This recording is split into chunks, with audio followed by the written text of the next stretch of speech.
Ewe uJesu seleshayile ziningi izinto esenzenzakele and this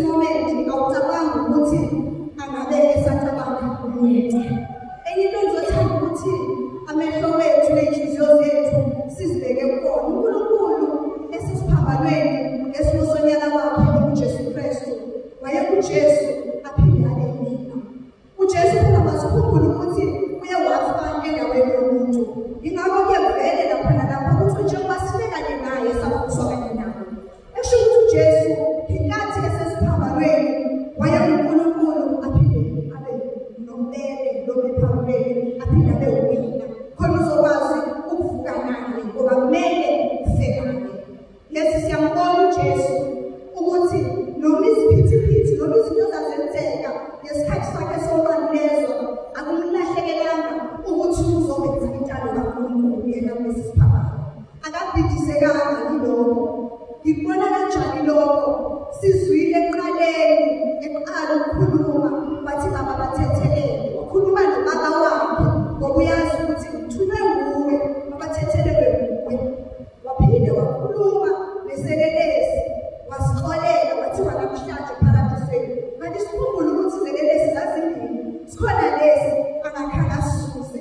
And you must know ukuthi uJesu ezosindisa bonke abantu. Ebengazange ukuzosindisa iselelesi esisodwa.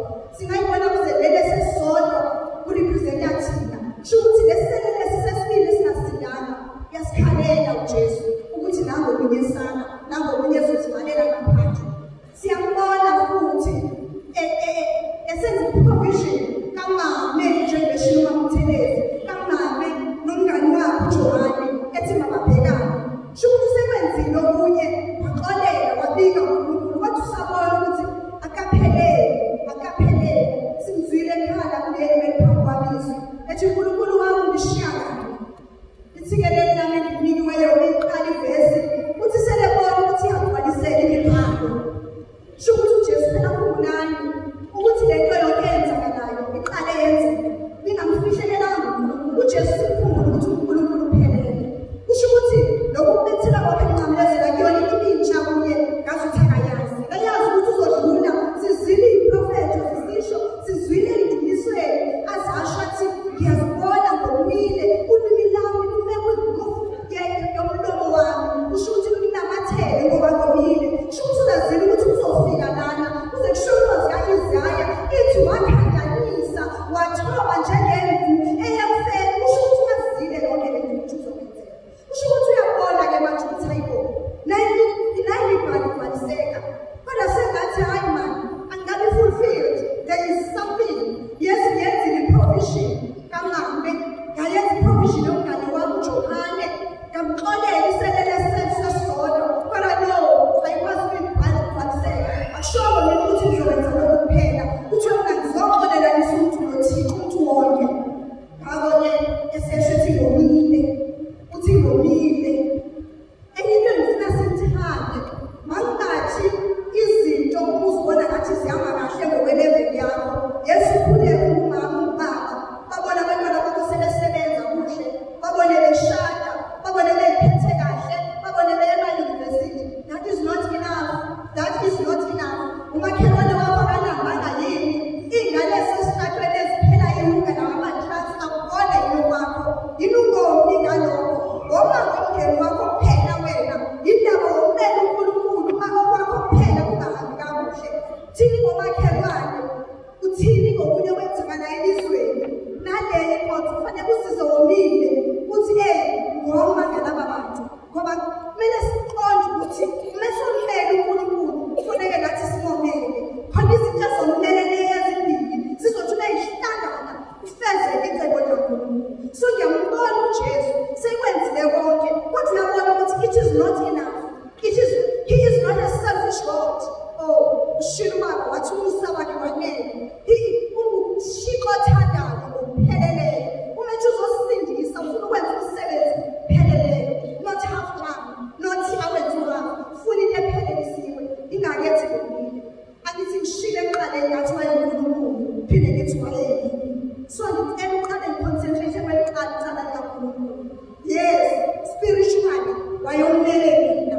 Ngoba ngakithi sibonile iselelesi sesibili ukuthi sikhange sirepente, khange siphenduke.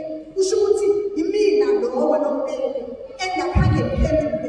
Ungamele ukuthi ngingapretend, ngingabi hypocrite, ngingaqoki ingubo zikaFrancis, ngizenze ngathi ngikuyena ngathi akuyena. Ngimthandile umdikoni manje the other day efikile like celebration ngeyinkonzo ebesiorganize nobaba wethu Thendelani uyasho ukuthi usibuyisela kuNkulunkulu uthe leqala mina ngaqaba ukuthi uzokhuluma nezwe ngaphandle ukuthi ubuyisela kuNkulunkulu no wathi ngisho lapha abathi bakuNkulunkulu kodwa sebephelelelana ingakimi ingawena esihambayo sibaye ebuhle benjena kodwa siphelelele kuNkulunkulu ngoba asisekho kuyona intando yakhe usomele uJesu. Those are the songs yileyo miphefumulo ayomele uJesu esisiphambalweni ngake bona ukuthi akapheleliswa ngisabona ukuzenzisa ngisabona abantu abahlabelelayo ukuthi inhliziyo zabo zingekho ngisabona abantu abashumayelayo inhliziyo zabo zingekho mina so uyayifila lapha and you cannot mock God ungasenzeleleka thina kodwa uJesu yabuza ungakabuyi kuye ungakafiki kuye esethi-ke manje esewumuntu njengoba ngishilo ukuthi siphambalweni wayeNkulunkulu engumuntu womile yes ushayiwe dehydrated amanzi aphelile emzimbeni ngempela ubimini ukuveze ngaphandle uyaheha ubuhlungu womile yes that is physical kodwa into engibonayo ngoba you must know ukuthi lezi zona esizenzayo wayezizwa zimnamathele kusho ukuthi nale mpilo esiyiphilayo engazi thina sicabanga ukuthi it's fulfilling yena wayibona ukuthi there's no meaning le mpilo yes bayabhiyoza nge-Fridays kuyokhupha kodwa this is not fulfilling kusho ukuthi wazise umuntu wathi okay I'm tasting le nto ebonwalisayo lebajabulisayo laba bantu but it is not fulfilling komile mina I'm still thirsty akusho ukuthi uNkulunkulu uNkulunkulu emela mina emoyeni umphefumulo wami waphinde woma ewumuntu ebona ukuthi there is no meaning azalwane bami ingeni woma ukoma wena emva ithi associated la eBhayibhelini nasencwadini kaNkulunkulu kuhlanganiswa nokwahlulela kwaNkulunkulu ngiyakhumbula ngelinye ilanga uNkulunkulu incwadi yathi Deuteronomy I think it's chapter 28 angisakwazi lokufunda lokwengipreparing I think it's chapter 28 kodwa uyasho kuma-Israyeli uthi bengingabalahli labaNkulunkulu benu ngizonenza ukuthi niseve izitha zenu ninqono nilambile nomile ngoba uyazi ukuthi ubengekho amanzi ukuphila so ukoma kunokwahlulela uNkulunkulu sekukhona ehluleneyo nawe noNkulunkulu ngoba siyakhumbula nakuGenesis u-Adam wabadala wababeka e-Edeni kodwa bathi sebonile wafuna manje benze ngokwamandla wabo baqala bomba and I believe phela ngenkathi nakuNkulunkulu konke kwaku-right kungekho bomba babenza manje baqala bomba phela ishithi lethu uNkulunkulu I think incwadi kaHosea athi ngicela uhambe uyophilisana nonyoko Israyeli uthi bebengabashiya abaNkulunkulu babo ndizoba mbulu ubuNkulunkulu babo bawome babengathi basogwadini akusho ukuthi uNkulunkulu uma ekwahlulela ekujaja uyamveza lokho abuzizwe ukuthi so imagine uJesu abananga phela yena kodwa uyayizwa ukuthi hawu nakuhluleleka so leyo nto yamenza ukuthi akhale baba athi ngomile ngoba uyasho kodwa kuhle ukuthi-ke bazalwane shilo uJesu ukuthi unamanzi aphilayo ophuza kuyena kasoze oma yasho ukuthi ngisikwa sophila ophuza kuyena